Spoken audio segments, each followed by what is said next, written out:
Brokers क्या कुछ कर रहे हैं ये ज़रा जानना ज़रूरी है। बहुत सारी रिपोर्ट्स जो है वो आती हैं, नतीजे आ रहे हैं, नतीजों के बाद आ रही हैं, कुछ बड़े इवेंट्स को लेकर के है।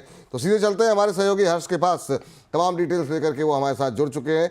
हर्ष, बताइए आज जो है अपनी तमाम रिसर्च रिपोर्ट्स में से किन किन शेयरों को छांटा है आपने? देखिए सर, कुछ तो रिजल्ट्स के बिहाफ पे हमने लिए हैं, लेकिन कुछ जो है इवेंट है, जो सबसे बड़ा इवेंट है वो आरबीआई का मौद्रिक नीति को लेकर किस तरीके का ऐलान हो सकता है, तो उसमें मॉर्गन स्टैनली की रिपोर्ट आई है और उन्होंने अपने रिपोर्ट में खास तौर पे बताया कि किन स्टॉक्स को अगर रेट कट होता है तो किन को फायदा होगा और किन को नहीं होगा, वो भी हम लोग साझा करेंगे। लेकिन सबसे पहले हम लोग आ जाते हैं स्विगी के ऊपर।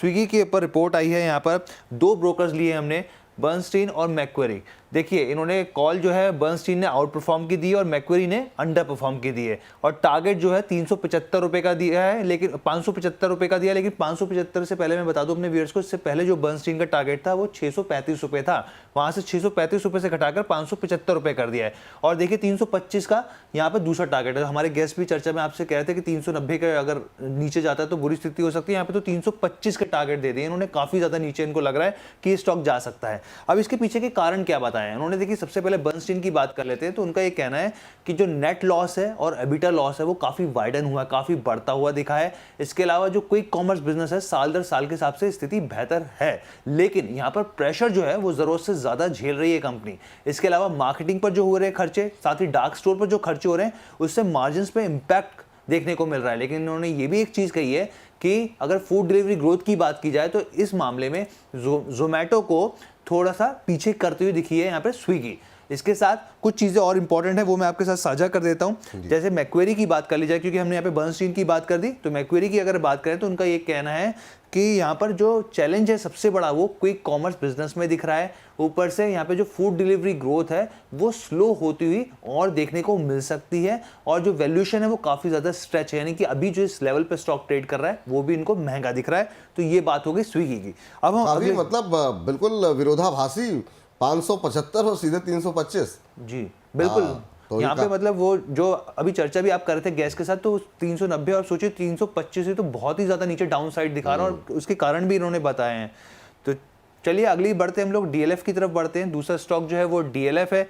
अब यहाँ पर क्या है, सीएलएससी की रिपोर्ट है, आउट परफॉर्म का इन्होंने कॉल दिया और 975 का टारगेट दिया, यानी कि मौजूदा भाव से ये करीब करीब 28% ऊपर ये स्टॉक जा सकता है, इनको ऐसा लग रहा है। अब आउट परफॉर्म की रेटिंग क्यों दी है ये हम समझा देते हैं। तो देखिए, इन्होंने कहा है, एक तो कंपनी के वैल्यूएशन जो है वो अच्छे हैं, दूसरा जो ग्रोथ आउटलुक है वो बेहतर है, साथ ही यहाँ पे नेट एसेट वैल्यू जो है वो 20% के डिस्काउंट पर ट्रेड कर रही है। तो ये एक इंपॉर्टेंट चीज है। साथ में इन्होंने 4 पॉइंट्स गिनवाए हैं। पहला पॉइंट इन्होंने गिरवाया है 8 से 9 क्वार्टर में कंपनी बैक टू बैक नए लॉन्चेस जो नए लॉन्चेस हैं वो कर सकती है। दूसरा इन्होंने पॉइंट गिनवाया कि जो अनसोल्ड इन्वेंट्री है वो तेजी से बिक्री बढ़ती हुई दिख सकती है। इसके अलावा कंपनी का जो बिजनेस है वो काफी शानदार जा रहा है। और चौथा जो है हेल्दी बैलेंस शीट है। तो 4 इन्होंने पॉइंट्स गिनवाए हैं, जिसकी वजह से इनको लगता है कि ये आउट परफॉर्म की रेटिंग जायज है। अगले स्टॉक की तरफ बढ़ते हैं। हमारा जो अगला स्टॉक है वो है कंसाई नेरोलैक। और यहाँ पर अगर हम लोग आपकी बात करें, देखिए ब्रोकर की जो रिपोर्ट है मैक्वेरी की है, यहाँ पर न्यूट्रल का इन्होंने कॉल दिया और जो टारगेट है 225 रुपए दिया है। अब इन्होंने कहा कि हर सेगमेंट में कंपनी ने एक अच्छा प्रदर्शन किया है, लेकिन इसके साथ ही इनका ये कहना है कि जो एबिटा मार्जिन्स मार्केट के जो एस्टिमेट थे उसको बीट करने का सबसे बड़ा कारण जो है एम्प्लॉय के ऊपर जो कॉस्ट खर्च हो रहा था उसको उन्होंने कटौती करी, जिसके वजह से मार्जिन जो है जो मार्जिन से वो बेहतर होते हुए दिखे। इसके साथ ही इन्होंने ये भी कहा है कि जो एशियन पेंट्स को डेकोरेटिव सेगमेंट में यहाँ पर कंपनी ने बीट कर दिया। अगर जिस कंपनी की हम लोग यहाँ पे बात कर रहे हैं यहाँ पे। इसके अलावा एक चीज और है, इंटरनेशनल सब्सिडरी में जो है वो ग्रोथ धीमी देखने को मिली है।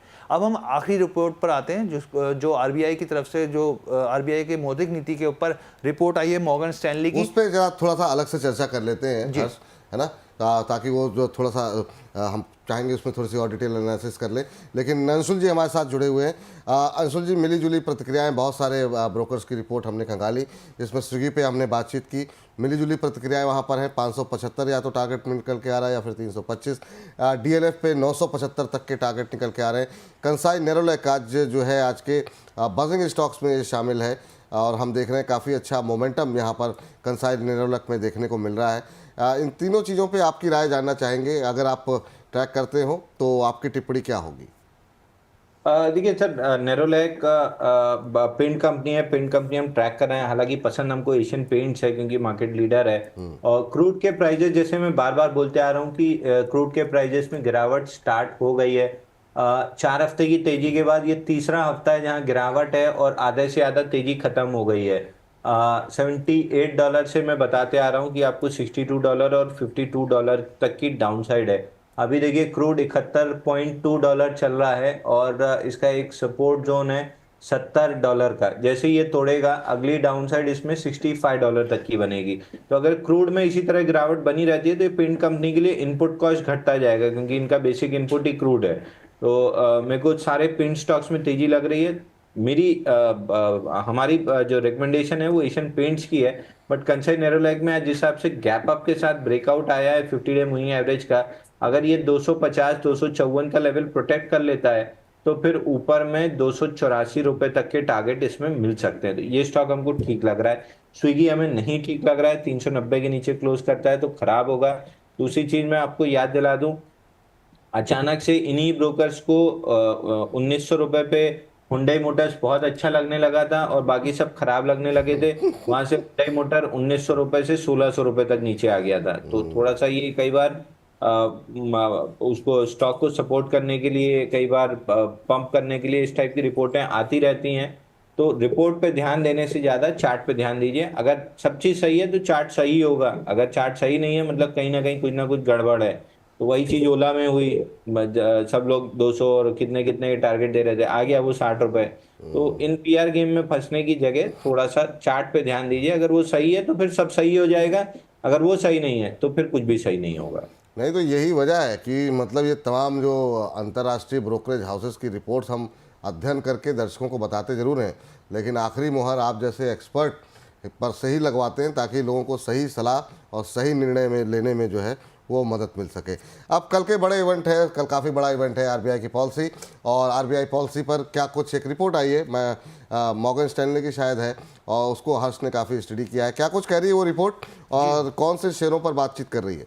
तो देखिए, मॉर्गन स्टैनली ने रिपोर्ट पेश करी है यहाँ पर। उनका ये कहना है कि उम्मीद की जा रही है कि 25 बेसिस पॉइंट की कटौती हो सकती है यहाँ पर। अब इससे फ़ायदा क्या होगा? उन्होंने कहा कि बजट में जिस तरीके से 12 लाख तक की आय को टैक्स फ्री किया गया, उससे कंजम्पशन को बूस्ट मिलेगा, और कंजम्पशन को अगर बूस्ट मिलेगा यहाँ पे, प्लस आरबीआई ने यहाँ पर अगर कटौती कर दी तो सोने पे सुहागा हो जाएगा यहाँ पे, क्योंकि कंजम्पशन में और चीज़ें बढ़ोतरी देखने को मिलेगी, लिक्विडिटी बढ़ेगी। और इसके साथ ही इन्होंने एक कंसर्न यहाँ पे ज़रूर जताया है, जिस तरीके से करेंसी में यहाँ पे वॉलेटिलिटी देखने को मिल रही है, तो उनका ये साफ तौर पे कहना है कि ये एक कंसर्न है और आरबीआई को इसको एड्रेस करना चाहिए। इसके साथ ही कुछ स्टॉक्स है जिससे सीधे तौर पे फायदा मिलेगा। बेनिफिशियरी के तौर पे इन्होंने कहा M&M फाइनेंशियल और SBI कार्ड इनके टॉप पिक है यहाँ पर। दूसरी चीज़, नेगेटिव इम्पैक्ट किस देखने को मिल सकता है? LIC हाउसिंग फाइनेंस को देखने को मिल सकता है। इनका कहना है कि जो रेट ऑफ इंटरेस्ट है वो बहुत ज़्यादा फायदा करता हुआ इस मामले में LIC हाउसिंग को देखने को नहीं मिलेगा। दूसरा, ओवरवेट की बात की जाए तो PNB हाउसिंग, श्रीराम फाइनेंस और बजाज फाइनेंस को इन्होंने ओवरवेट दिया है। तो ये ओवरऑल उन्होंने उम्मीद जताई है कि हो सकता है कि 25 बेसिस पॉइंट की कटौती देखने को मिले, जो कि इनके कुछ स्टॉक्स के लिए फायदेमंद और कुछ स्टॉक्स के लिए नेगेटिव हो सकता है। ठीक है, अंशुल जी का ज़्यादा भरोसा चार्ट्स पर ही होता है, लेकिन फिर भी अंशुल जी आपकी एक्सपेक्टेशन क्या है कल के आरबीआई की पॉलिसी से? और आपके कोई चुनिंदा शेयर हैं, हालांकि इस पर हम बातचीत कर चुके हैं, लेकिन फिर भी जो लोग अभी जुड़े हुए हैं उनके लिए कोई सलाह आपकी? देखिए सर, आरबीआई से मेरे को बहुत ज़्यादा उम्मीद नहीं है। बस मेरे टैक्स के पैसे की चाय और बिस्किट आएंगे, वो खा के चले जाएंगे। इस मीटिंग में तो मेरे को नहीं लग रहा कुछ कर रहे हैं। अगले मीटिंग में जरूर मेरी एक्सपेक्टेशन है कि रेट कट ऑलमोस्ट सर्टेन है। इसमें इसलिए थोड़ा सा मेरे को डाउट है क्योंकि जो जीडीपी नंबर्स कम आए थे, एक और क्वार्टर जीडीपी नंबर देखेंगे, अगर इसी तरीके से थोड़ी सी दिक्कत बनी रही तो आरबीआई रेट कट करेगी। क्योंकि वैसे भी वित्त मंत्री जी ने टैक्स कट के द्वारा कंजम्पशन बूस्ट किया है, तो आरबीआई पे से वैसे ही प्रेशर घटा है। अगर वो नहीं होता तो आरबीआई पे प्रेशर होता कि मार्केट में लिक्विडिटी लेके आए, और 1,500 करोड़ की लिक्विडिटी ऑलरेडी वो ले आए हैं। तो दोनों तीनों चीजें हो चुकी हैं, तो अब रेट कट के लिए इतना उन पर दबाव नहीं है। तो मेरे ख्याल से चाय बिस्किट का पार्टी होगी और निकल लेंगे।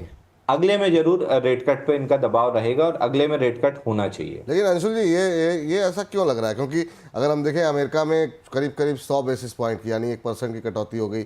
आज बैंक ऑफ इंग्लैंड के की बैठक है, वहाँ पर भी एक्सपेक्ट किया जा रहा है कि रेट कट होगा। दूसरा जो एक इन्फ्लेशन को लेकर कंसर्न था, वहाँ हम देख रहे हैं कम से कम फूड इन्फ्लेशन में थोड़ी राहत मिली है, सब्जियों की कीमतें थोड़ी नियंत्रण में आई है और जीडीपी नंबर्स जो है वो अच्छे नहीं है। ऐसे में अगर एक कदम सरकार की तरफ से उठाया गया है कंजम्पशन बढ़ाने के लिए, उसमें अगर एक इंजेक्शन लग जाएगा आरबीआई की तरफ से, तो शायद ये मल्टीप्लाई हो जाएंगी चीज़ें और काफ़ी कंफर्टेबल पोजीशन पे सरकार भी होगी। देखिए सर, जब विटामिन B12 की कमी होती है तो एक 8 इंजेक्शन का कोर्स होता है, लेकिन 8 इंजेक्शन एक साथ नहीं लगा दिए जाते हैं, एक दिन छोड़ एक दिन, 16 दिन में 8 इंजेक्शन लगते हैं। तो एक 60,000 करोड़ की लिक्विडिटी आपने फ्यूज कर दी, 2 दिन बाद आपने टैक्स कट का रेट अनाउंस कर दिया, तो अगर सब इंजेक्शन एक साथ लगा देंगे तो वो एक्शन की जगह रिएक्शन कर जाएगा। तो और ये जो रिपोर्टें बनना स्टार्ट होती हैं, ये ऐसा नहीं कि ओवरनाइट बन जाती हैं, 1 महीने से चीजें स्टडी की जा रही हैं। उस पूरी स्टडी में ये जो 12 लाख तक टैक्स फ्री इनकम का जो छक्का वित्त मंत्री ने मारा है, ये कहीं से भी कंसिडरेशन में नहीं था। तो जीडीपी कम आई है, लिक्विडिटी कम है, ये सब सोचते हुए ये मान के चल रहे थे कि आरबीआई रेट कट करेगा। अब लिक्विडिटी भी आ गई, टैक्स कट की वजह से भी कंजम्पशन सेक्टर के लिए अगले अप्रैल के बाद से थोड़ा सा वो बूस्ट मिलने लगेगा। तो आरबीआई का भी ये रहेगा कि एक आध क्वार्टर देख लेते हैं कि किस हिसाब से इन चीजों का इफेक्ट आया है। अगर आ रहा है तो 25 बेसिस पॉइंट कम करेंगे, अगर नहीं आ रहा है और थोड़ा सा ज्यादा पुश देना पड़ा तो 25 की जगह 50 बेसिस पॉइंट कम कर देंगे। तो इसलिए मैं एक्सपेक्ट कर रहा हूं कि मोर देन 75% मेरी एक्सपेक्टेशन है कि कुछ नहीं होगा, लेकिन कमेंट्री बुलिश होगी कि अगले में हम रेट कट करेंगे। तो रेट कट के फ्रंट पे मेरे को उम्मीद नहीं है, लेकिन कमेंट्री में बहुत मान के चल रहा हूँ कि बुलिश रहेगी कि रेट कट का जो सिलसिला है वो चालू हो जाएगा। ठीक, हर्ष, थैंक यू, शुक्रिया आपका ये तमाम अच्छी जानकारी लेकर के आने के लिए, तमाम ब्रोकरेज हाउसेस की रिपोर्ट्स लेके आने के लिए।